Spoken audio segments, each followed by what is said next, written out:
siam na la na hilo hi manina pasiamin phat nop na hi manina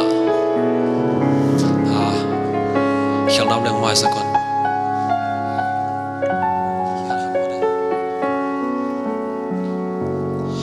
cây in mi giang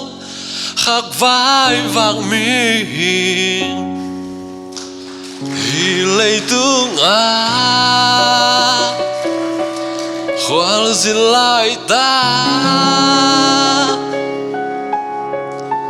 toa lại muốn nát na ôm nó lâu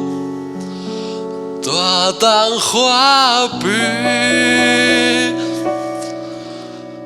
làm ca doan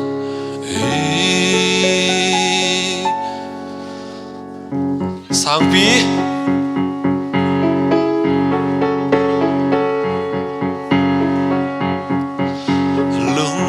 na khóa mía lom lâu cá thề tòa lòng bi kén lao hoài hi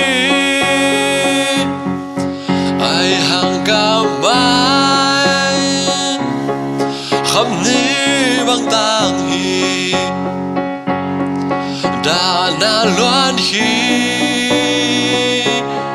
đại vang theo hi toa lại muốn cấp phá cấp mù đi toa lại muốn vác tháp cây ni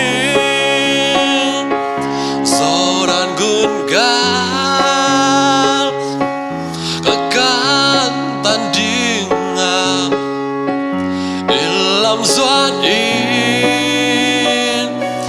ca cha ta hi lung kham na te nu sia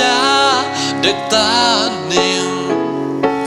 boy na khem bel nu sia ta niềm chỉ le sa de na tên căn nhà liền xin làm thế qua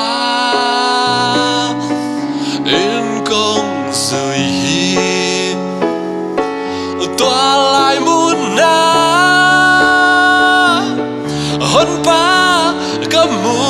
đi si man pa ta hăng lấy pa gió đàn gun ga các can tan đi làm doan im ca cha ta hi toa lại muốn cấp phá cấp mù đi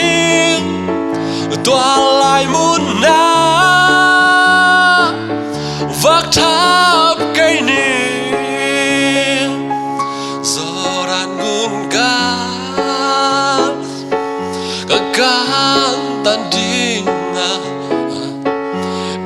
làm doan im ca cha ta hi làm doan im ca cha